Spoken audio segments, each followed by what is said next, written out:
اطہار کے دعائیات، اہل بیت اطہار کے احکامات، یہ سب ساری چیزیں ہمارے لیے مشعل راہ ہیں۔ تو قرآن سب میں پہلے ہمارے لیے ہدایت کا ذریعہ ہے۔ تو قرآن پر غور کریں کہ قرآن نے کیا کہا۔ قرآن نے کہا کہ افلا یتدبرون القرآن علی قلوب اقفالها، یا قرآن پر تدبر کیوں نہیں کرتے، کیا ان کے دلوں پر قفل پڑ گیا ہے۔ اس کے بعد کی بڑی عجیب و غریب آیت ہے، دیکھیے کہ ہر قسم کے سبجیکٹ کا ذکر اس میں قرآن کی اس آیت میں کیا گیا ہے۔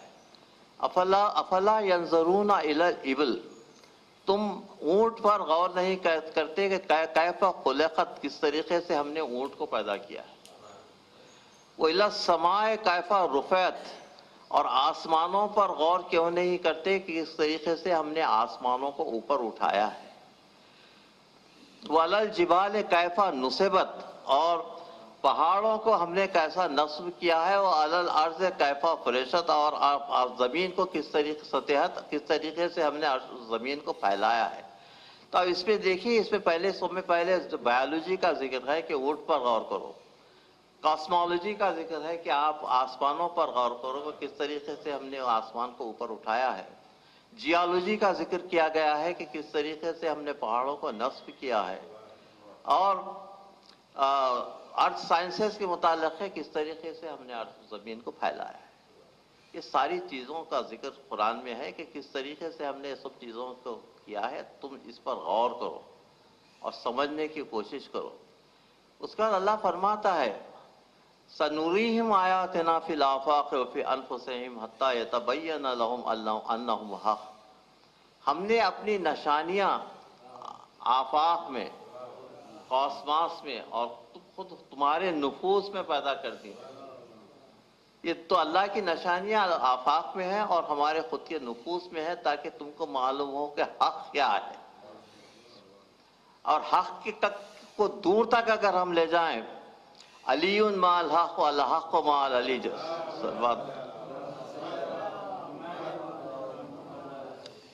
تو علی کی میں وہ نشانیاں کاسماس کی بھی ہیں، ان کے نفوس میں بھی ہیں، اور اس طریقے سے اللہ کی نشانیاں دونوں چیزوں میں پائی جاتی ہیں۔ تو اللہ چاہتا ہے کہ مسلمان دونوں قسم کی تعلیم حاصل کریں، دنیاوی تعلیم بھی حاصل کریں اور دینی تعلیم بھی حاصل کریں۔ دنیاوی تعلیم سے اسلام کسی کو ترقی سے کبھی نہیں روکتا، نہ مرد کو نہ عورت کو، دونوں کے لیے تعلیم کو واجب قرار دیا گیا ہے، اور دونوں کا مرتبہ مساوی ہے اس لحاظ سے کہ جو دونوں تعلیم حاصل کر سکتے ہیں۔ اور یہ نہیں ہے کہ عورت ہونے کی حیثیت سے اس کو روکا جائے اور تعلیم سے منع کیا جائے، نہیں۔ سب سے پہلے جو معلمہ عالمہ غیر معلمہ تھی وہ ہماری شہزادی کونین حضرت فاطمہ الزہرا صلوات اللہ علیہ۔ اسلام کے اصول سے باپ سے ڈسکشنز ہوتے تھے کئی گھنٹے جو ہے سب تھا۔ تو یہ عورت کا مقام، عورت ہو یا مرد ہو، تعلیم اس پر واجب ہے۔ تو اس لحاظ سے اللہ نے تعلیم کو اور علم کو اور اولو الالباب ہونے پر، صاحبان فکر و نظر بننے پر کافی زور دیا ہے۔ اب ہم آگے بڑھ کر دیکھیں گے کہ کس طریقے سے علم کی اہمیت اسلام میں ہے۔ چلیے حضرت ہمارے بابا آدم سے شروع کریں کہ حضرت آدم کی پیدائش۔ حضرت آدم کی پیدائش کے بعد اللہ نے سارے اسماء کی تعلیم دینے، سارے اشیاء کے متعلق جو علم ہو سکتا ہے وہ آدم کو عطا کیا گیا۔ وَعَلَّمَ الْآدَمَ أَسْمَاءَ كُلَّهَا، ہم نے آدم کو اسماء کی تعلیم دی، مطلب یہ کہ پراپرٹیز آف میٹر اور میٹر کے متعلق اور ہر چیز کے متعلق۔ اس کیوں تعلیم دی گئی؟ اس لیے تعلیم دی گئی کہ ان کو اپنا خلیفہ بنا کر زمین پر بھجوایا جا رہا تھا۔ اس سے معلوم ہوتا ہے کہ جاہل کبھی خلیفہ ہو نہیں سکتا ہے۔ حضرت آدم سے شروع کیجئے، خلیفۃ اللہ فی الارض بنانے سے پہلے ان کو پوری تعلیم دی گئی، اور اس کے بعد حضرت آدم سے کہا گیا کہ ان اسماء کو ریپیٹ کرو، اسماء ہؤلاء، ان اسماء کو ریپیٹ کرو۔ تو حضرت آدم نے بغیر تأمل کے اور جو سیکھا تھا اس کو ریپیٹ کر دیا۔ اس کے بعد وہاں پر حضرت آدم کا ایک کاؤنٹر پارٹ تھے جو وہ خلیفہ بننے کی فکر میں تھے، ملائکہ۔ ملائکہ کو بھی وہی کہا گیا کیونکہ اللہ جو ایکول جو ہے اپرچونٹی دینا چاہ رہا تھا آدم کو، ملائکہ کو۔ قال انبئونی اسماء ہؤلاء، تم اس کو ریپیٹ کرو، کہا کہ لا علم لنا الا ما علمتنا، ہم مجبور ہیں، ہم جو اتنا علم دیا گیا اس سے آگے ہم جا نہیں سکتے۔ اس کے بعد حضرت آدم کو سجدہ کرنے کا حکم دیا گیا۔ اس علم کی برتری کے موقع پر جب علم کی برتری آدم کی ثابت ہو گئی تو فرشتوں کو سجدہ کرنے کا حکم دیا گیا۔ تو یہ سجدہ آدم کی فضیلت کو تھا، آدم کو خدا کی حیثیت سے سجدہ نہیں کیا گیا تھا،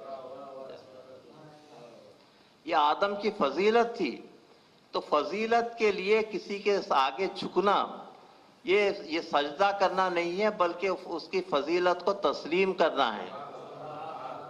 اگر ہم کسی کے آگے جھک جاتے ہیں اور کسی نشانی کے آگے جھکتے ہیں تو وہ فضیلت کو ظاہر کرنے کی نشانی ہے، اور یہ نہیں ہے کہ ہم اللہ سمجھ کر رہے ہیں یا اللہ سمجھ کے کوئی چیز مانگ رہے ہیں۔ یہ بالکل غلط ہے، یہ لوگوں کا تصور کہ شیعہ جو ہے بت پرستی کرتے ہیں اور اس طریقے سے جو ہے وہ غیر اللہ سے مانگنا جو ہے۔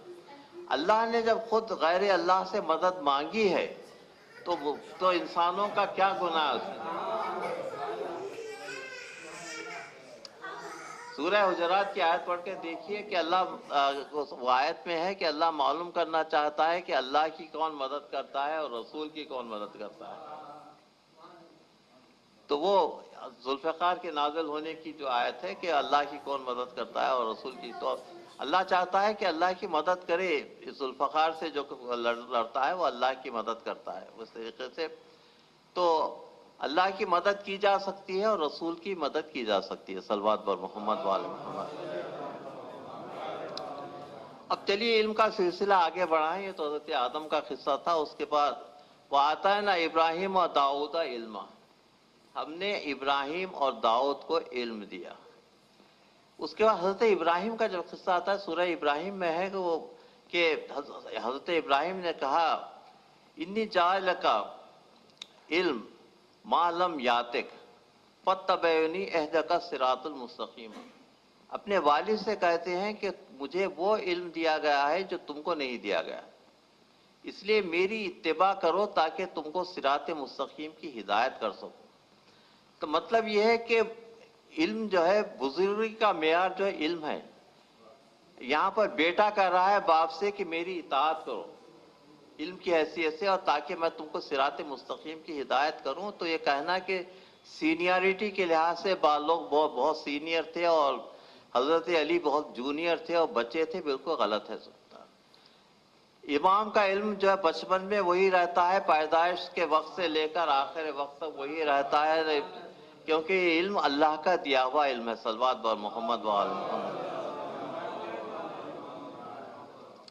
اس کے بعد کا حضرت ابراہیم، حضور صلی اللہ علیہ وآلہ وسلم فرماتے ہیں کہ انا مدینۃ العلم و علی بابہا، میں شہر علم ہوں اور علی اس کا دروازہ ہے۔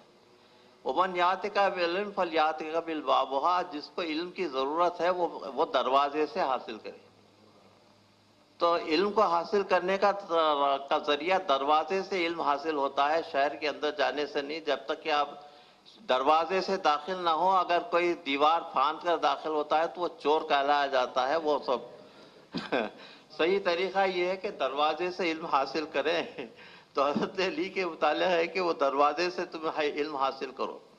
تو علم کا یہ مقام حضرت آدم سے لے کے حضرت خاتم تک علم کی اہمیت کی جو ہے، علم ہر ایک کو دیا گیا اور ہم کو یہ بتلایا گیا کہ علم حاصل کرو اور اولی الالباب بننے کی کوشش کرو، صلوات بر محمد و آل محمد۔ اب چلیے قرآن میں ہم ذکر کا قرآن پر غور کریں کہ قرآن نے ہم کو کیا ہدایت دی۔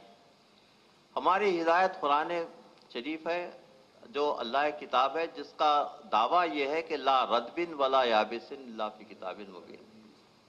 ہمارا ایمان یہ ہے کہ اللہ کہتا ہے کہ کوئی خشک و تر ایسا نہیں ہے جو اس کتاب میں نہ ہو۔